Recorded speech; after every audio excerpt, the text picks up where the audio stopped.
नमस्कार दोस्तों, PhonePe technical institute Bhopal में आप सभी का बहुत बहुत स्वागत है। आज मेरे पास एक सेट आया है फ्रेंड्स। ये है मोटोरोला का एज 40 न्यू। इसमें प्रॉब्लम क्या है चलिए देखते हैं। जैसे ही मैंने सेट को ऑन किया है, यहाँ पे देखिए आप, फर्स्ट लोगो हमारा आया है और सेट हमारा यहाँ पे ऑन हो चुका है।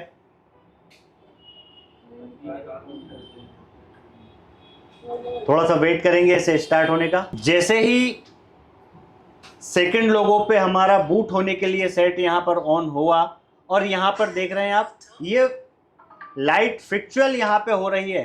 तो लाइट फ्रिक्चुअल हो रही है या ग्राफिक्स फ्रिक्चुअल हो रहे हैं या इसमें जो भी प्रॉब्लम है, क्या प्रॉब्लम है, हम आज इसका सॉल्यूशन आपको देने वाले हैं फ्रेंड्स।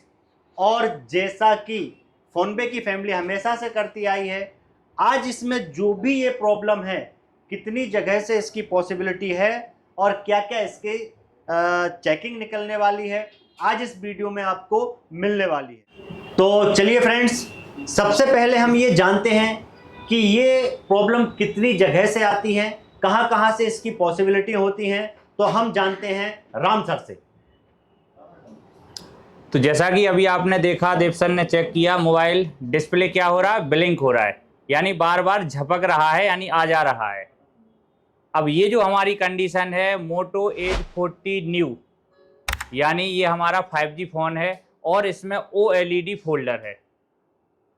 अगर आपके मोबाइल में TFT फोल्डर है तब भी ये प्रॉब्लम आ सकती है और OLED है तब भी ये प्रॉब्लम आ सकती है। तो इसमें कौन सा डिस्प्ले है? OLED।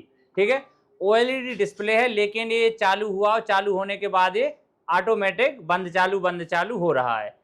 तो काफ़ी बार आप लोगों ने भी ये प्रॉब्लम देखी होगी। पहले बहुत सारे ओप्पो के फ़ोनों में, वीवो के फ़ोनों में ज़्यादा ये आया था, ओप्पो रियलमी में ज़्यादा देखने को मिला था कि अभी बीच में एक अपडेट के बाद ऐसा हुआ था कि अपडेट होने के कारण डिस्प्ले बार बार झपक रही थी, ऑटोमेटिक ब्लिंक कर रही थी। तो उस कंडीशन में वो हमारी प्रॉब्लम सॉफ्टवेयर से क्लियर हो रही थी। बट कंडीशन यहाँ क्या है, यहाँ हमारा ये मोटो का सेट है, मोटो एज 40। ठीक है, अब ये हार्डवेयर से कहाँ से आता है, क्योंकि सॉफ्टवेयर के लिए तो अपने यहाँ सेट आते नहीं भाई। सॉफ्टवेयर या जो भी नॉर्मल काम होता है दुकानदार पहले करके देख लेते हैं, इसके बाद हमारे यहाँ पर सेट आता है। तो अभी कंडीशन है कि हार्डवेयर में कहाँ से पॉसिबल हो सकता है, उसके बेस पे हम इसे चेक करेंगे। तो हार्डवेयर में वाटर डैमेज, लीकेज सेट हो, तो ये सारी चीज़ें तो आई स्कैनिंग में होती हैं जो अभी सर देखने वाले हैं। इसके अलावा अगर हमारी वोल्टेज की लाइनें लीकेज में चला जाए तब भी आता है। मीपी की लाइन अगर लीकेज में चली गई, फुल लीक नहीं हुई, तब भी अगर हमारा डाटा प्रॉपर ना आ पाए या CPU डाटा को कट आउट कर रहा हो, तब भी ऐसी हमारी प्रॉब्लम बन सकती है। और दूसरा होता है हमारा जो फ्रेम सेट होता है, टेयरिंग इफेक्ट। टेयरिंग इफेक्ट से ये प्रॉब्लम ज़्यादा देखा गया है।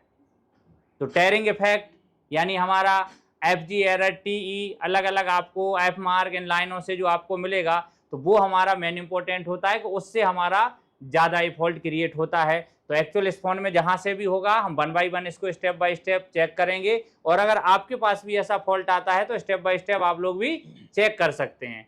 ठीक है, तो सर आप नॉर्मली जो होता है स्कैनिंग वगैरह वो सब देख लीजिए, फिर देखते हैं आगे इसको। जैसे कि राम सर ने बताया, कितनी जगह से इसकी पॉसिबिलिटी है। अगर हमारे वोल्टेज की लाइनों में शॉर्टिंग होगी तब भी ये प्रॉब्लम बन जाएगी। अगर हमारे कहीं पर डाटा की लाइनों में रेजिस्टेंस बढ़ रहा होगा तब भी ये कंडीशन बन जाएगी।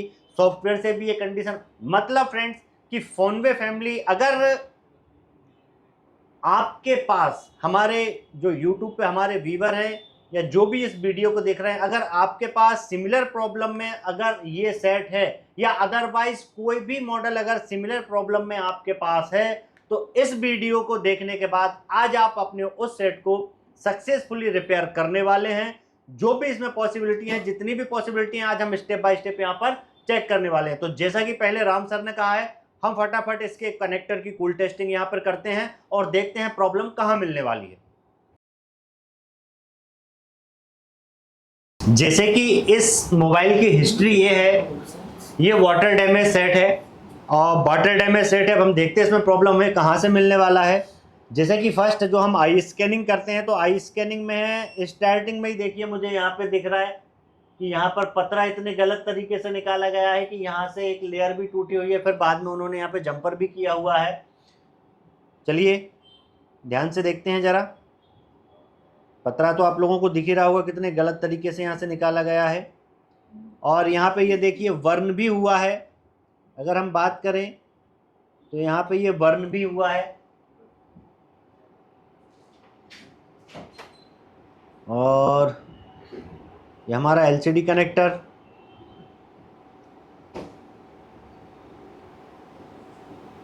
यहाँ पे काम भी हुआ है। इस तरफ देखें तो इस तरफ नेटवर्क एरिया अकेला यहाँ पे ओपन है, बाकी ये हमारा यहाँ पे, हाँ जैसे कि यहाँ पे देख पा रहे हैं ये यहाँ से इतना सील्ड कट हुआ है, लेकिन यहाँ पर काम नहीं हुआ है, ओनली यहाँ पर सील्ड को अकेला काटा गया है। और इसके नीचे जो हमारी आईसी लगी हुई है 3837, मतलब ये हमारी जो ओएलईडी के लिए लाइट और ग्राफिक्स बनाने का काम करती है ये वाली। मतलब जिस टेक्नीशियन भाई के पास ये गया था उन्होंने कोशिश की, लेकिन उनको प्रॉपर वे में नॉलेज शायद नहीं था या जो भी कारण रहा हो, ये सेट हमारे पास आया है। तो अभी हम स्टेप बाय स्टेप इसको चेक करने वाले हैं कि आखिर प्रॉब्लम कहाँ से है। तो सर ये है मोटरोला का एज 50। तो मैं सबसे पहले एलसीडी कनेक्टर की कूल टेस्टिंग करूंगा। वॉर न्यू में कुछ है, एज 40 था, एज 40 न्यू। ठीक, तो एज 40 देखते हैं कुछ है। एज 40 न्यू गुड दिया हुआ है, स्कीमेटिक वगैरह सभी है इसका।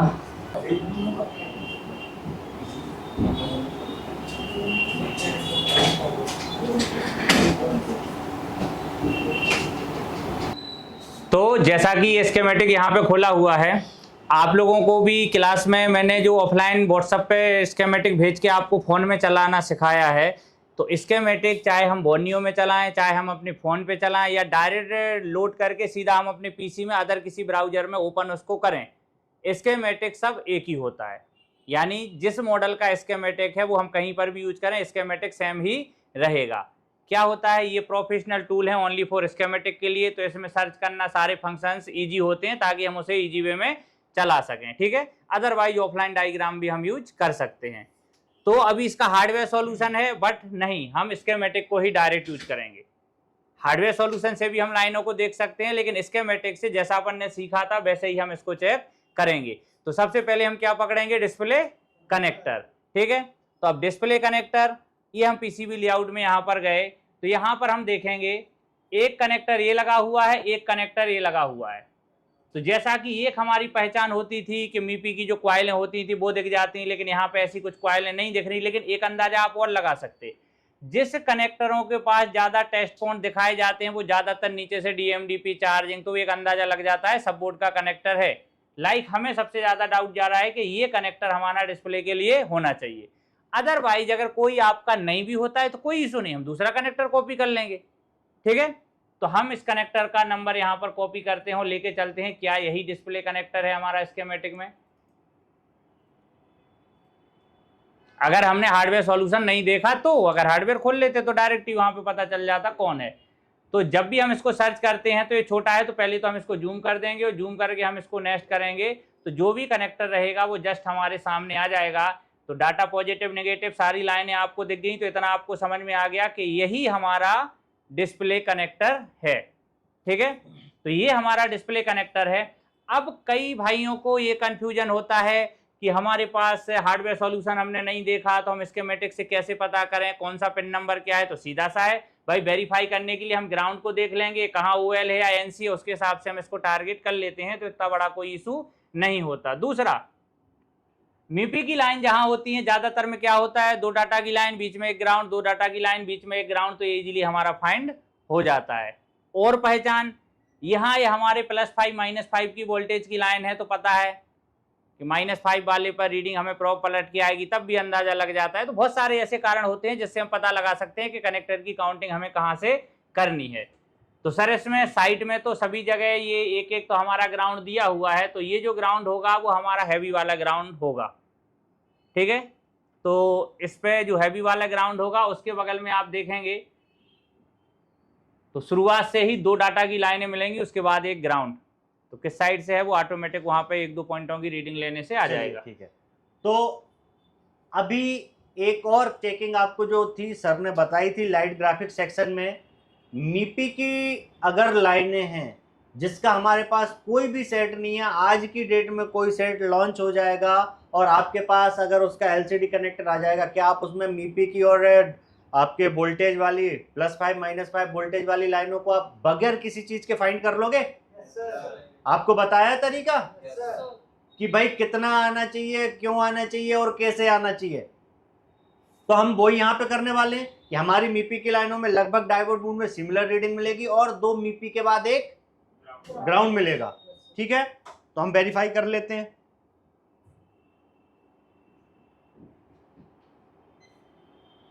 ये हमारा 355 355 ग्राउंड 356 355 ग्राउंड 356 355।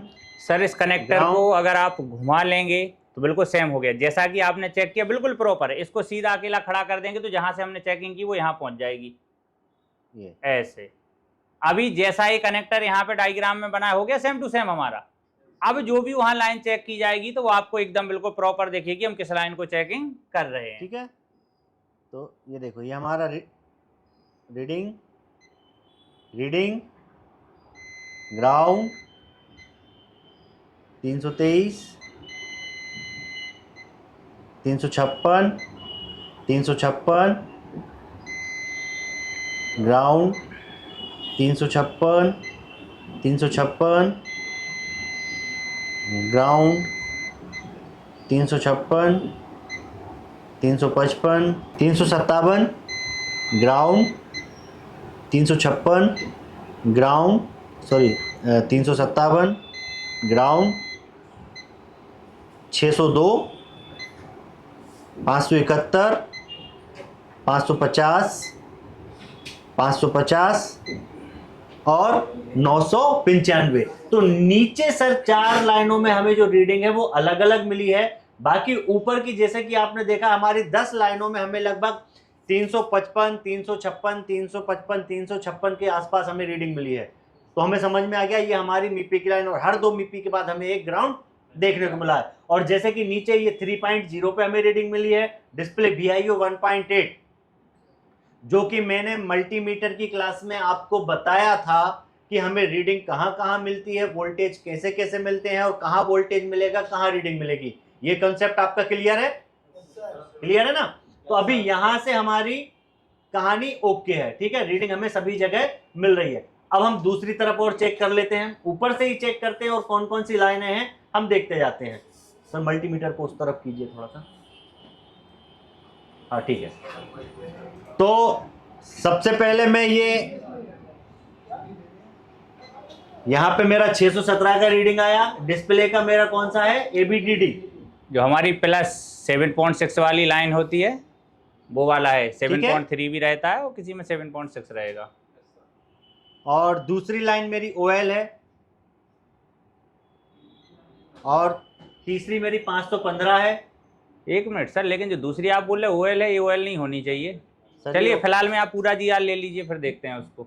ये 515 है, ठीक, उसके बाद 516 है, ठीक, उसके बाद 997, ठीक, उसके बाद 479, ठीक, उसके बाद 486, ठीक, उसके बाद 487, ये भी ठीक, 488, 487, 597, 446, 478, OL, फिर OL है सर, हाँ ये 2 OL यहाँ पे NC है अपनी, ये फिर खाली OL, है, ठीक। और फिर ये OL, OL क्यों आ रहा है? ये 3 OL। ये OL आ रहा है इसलिए -5 वोल्टेज वाली लाइन है, तो चलो इसमें फॉरवर्ड इसको कंडीशन में अपन आएगी। फॉरवर्ड वाइज चेक कर लेते हैं। हाँ सर, फॉरवर्ड वाइज रीडिंग है। ठीक है, डबल पे लाइन कनेक्टेड है 2 बॉलों पे, और फिर एक खाली और ठीक। 2 पे हमारा +5 वाली रीडिंग इसके आएगी। बाद से हमारा ये रीडिंग आ गया और इसके बाद हमारा रीडिंग आ गया। सर इसमें 2 नंबर का जो पिन है ये मेरा OL है। तो 2 नंबर का पिन OL है। अब यहाँ पे देखते हैं जो इस साइड से 2 नंबर है, यानी ये काउंटिंग के हिसाब से नहीं, काउंटिंग के हिसाब से तो यहाँ पे 4 नंबर, क्योंकि इसमें काउंटिंग कौन सी जिगजैग वाली हुई है, 1 2 3 4 इस टाइप से हुई है। तो यहाँ पर इस काउंटिंग के हिसाब से जो हमारा दूसरे नंबर पे जो 4 नंबर आया हुआ है, तो ये हमारा डिस्प्ले TE का है। और ये चेक करने से पहले भी मैंने आपको बताया था कि जो हमारे ये फॉल्ट की लिस्ट में ये लाइन भी शामिल थी, ये लाइन भी शामिल थी डिस्प्ले झपकने यानी ब्लिंक करने के लिए, बार बार ग्राफिक्स आ रहा है जा रहा है उसके लिए। तो ये तो सीधा है डाउट, अगर ये लाइन में प्रॉब्लम है तो फाइनली फिर फॉल्ट हमारा यहाँ से ही क्लियर होना चाहिए। तो सर ये लाइन तो हमारी डिस्प्ले टी की है, टेरिफेक्ट के लिए, टेरिंग इफेक्ट के लिए स्पेशल है। कौन सा इसका, यही जो रजिस्टर लगा हुआ है यही सामने? एक मिनट उसका लोकेशन देख लेते हैं। यही देखो सामने ही लगा हुआ है, रजिस्टर जो लगा हुआ है 1 किलो ओम का लगा है R4125, सामने ही लगा हुआ है।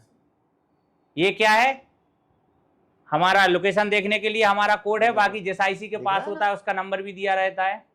एक बार हम लोकेशन सर देख भी लेते हैं, कोई दिक्कत नहीं, स्टूडेंट को समझ में आएगा। इसका नंबर हमने कॉपी किया, हम इसके लेआउट में गए, इसको सेलेक्ट करके हमने इसको पेस्ट कर दिया और हम यहाँ से नेक्स्ट कर देंगे। तो जस्ट यहाँ से तीसरा बीच वाला, अब सर आप कंपोनेंट इसको सीधा कर सकते हैं, कनेक्टर को सेम टू सेम दिखेगा इस टाइप से लगा हुआ है। तो रजिस्टर लगा हुआ है तो रजिस्टर पे चेक करेंगे, रजिस्टर पे सप्लाई आ रही है, आगे से नहीं आ रही है, कहाँ से नहीं आ रही, वो क्लियर हो जाएगा। जैसे कि ये इसकी हिस्ट्री जो थी फ्रेंड्स, वाटर डैमेज सेट था ये हमारा, वेरीफाई करते हैं जरा, क्लियर दिख रहा है? हाँ।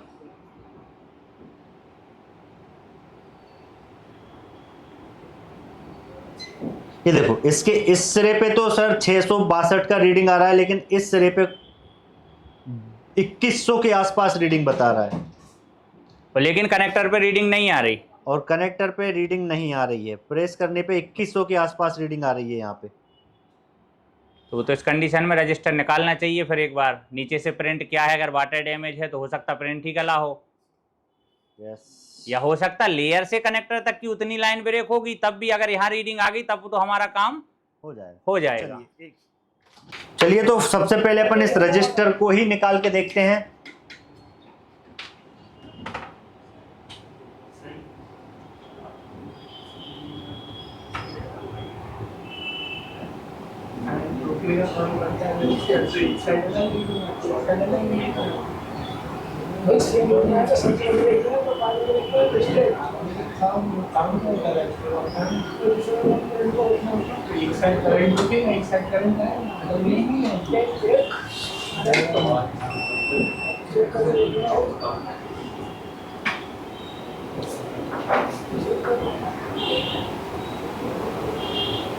यस सर, रजिस्टर के खैर सर पॉइंट तो दोनों ठीक थे।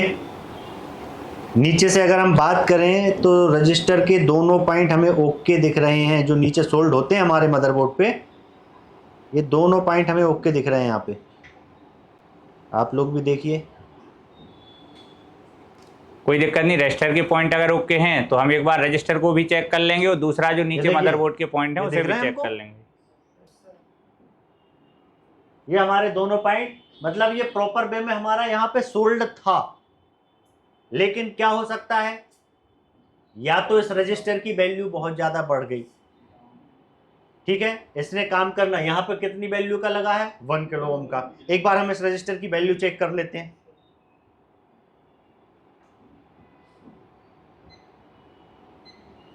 वैल्यू अगर ज्यादा ही हाई हो जाएगी तब ओएल आएगा, नॉर्मली ओएल नहीं आना चाहिए।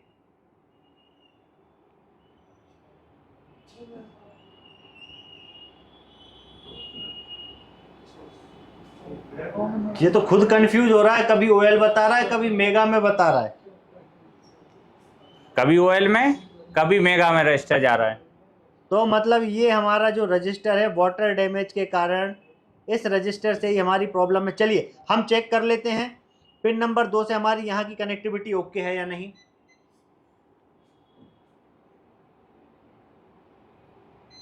ओके है, और यहाँ पे हमारी रीडिंग है। सिंपल, हम इसको 1 किलो ओम का था सर, यहाँ पे जंपर कर सकते हैं, जंपर भी कर सकते हैं लाइक, लेकिन हम प्रॉपर वे में ही 1 किलो ओम का लगा देंगे, कोई इशू नहीं, सही रहेगा। करंट के प्रोटेक्शन के लिए रजिस्टर का होना जरूरी है। कई बार सवाल होता है, व्यूअर के भी मन में होता है, हम कितने ओम या किलो ओम तक का रजिस्टर शॉर्ट कर सकते हैं। सर्किट की कंडीशन देखी जाती, सर्किट की कंडीशन देखा जाता है। वहीं अगर थर्मल की लाइन में आपका रजिस्टर लगा है, 1 किलो ओम का भी लगा है, तब भी आप उसको बाईपास नहीं कर सकते, आपको लगाना ही पड़ेगा। और नॉर्मल अगर सर्किट में प्रोटेक्शन के लिए लगा है तो हम 1 किलो ओम का भी बाईपास कर देते हैं, सर्किट तब भी हमारा वर्किंग में रहता है। तो अच्छा क्या है, कंपनी ने लगाया है, हम प्रोफेशनल वे में काम करेंगे, वहां पर उसकी वैल्यू का कंपोनेंट्स लगा देंगे। तो चलिए एक 1 किलो ओम का रजिस्टर हम फाइंड कर लेते हैं किसी स्क्रब मदरबोर्ड से। कितना है ये? है प्रॉपर? चलो इसको लगाते हैं हम।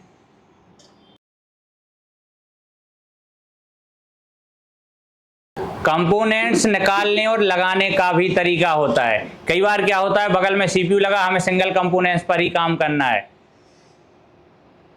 क्या रहेगा, साथ में आयरन और साथ में हीट, आधा आधा टेम्परेचर मेंटेन कर देंगे ताकि हमारा अदर आईसी भी हीट नहीं होगी और हमारा काम हो जाएगा। और कहीं अगर सिंगल प्लेस करना है तो आप आयरन से भी उसको लगा सकते हैं, फिर हीट भी करने की कोई आवश्यकता नहीं पड़ेगी।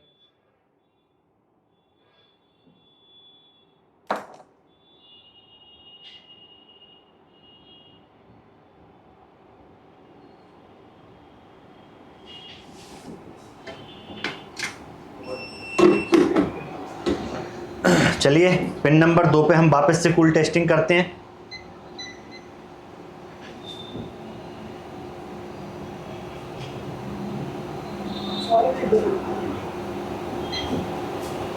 यस, कितनी रीडिंग आई हमारी? 1000 के आसपास आ गई रीडिंग। चलिए, एक तरफ 600-700 है, एक तरफ 1000 है। सही है? सही है ना? ठीक, चेक करते हैं। 1 किलो ओम का रेजिस्टेंस प्लस हो गया उसमें। और रजिस्टर की क्लास में सर ने आपको प्रैक्टिकली ये भी चेक कराया था, कितने किलो ओम का रजिस्टर रहेगा तो दूसरे साइड कितनी रीडिंग प्लस हो जाएगी डायोड मोड में।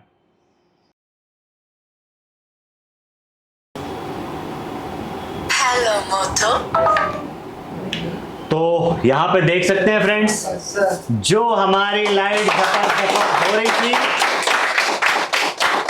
अभी क्लियर हो गया ना? अभी देखिए प्रॉपर, अभी लाइट में कोई ब्लिंकिंग आया क्या? नहीं आया। प्रॉपर वे में सिर्फ पावर ऑफ स्कीमेटिक, लाइनों की वर्किंग, उनके काम कब काम करती है, कैसे काम करती है, क्या काम करती है, ये प्रॉपर आपको राम सर ने स्कीमेटिक में एक एक लाइन आपको बताई है। तो अगर इस तरीके के प्रॉब्लम आप लोगों के पास, अभी तो हमारे व्यूअर के पास भी आएगा, तो आई थिंक अगर आप लोगों के पास भी फ्रेंड्स अगर इससे रिलेटेड कोई समस्या है तो आज वो सॉल्यूशन आपको यहाँ पर मिल गया है। तो फ्रेंड्स, अगर वीडियो आपको पसंद आया हो तो लाइक कमेंट शेयर जरूर करें, और अभी तक अगर आपने हमारा फोनबे टेक्निकल इंस्टीट्यूट का यूट्यूब चैनल सब्सक्राइब नहीं किया है तो सब्सक्राइब करें, और ऐसे ही नॉलेजेबल वीडियो आप देखते रहें।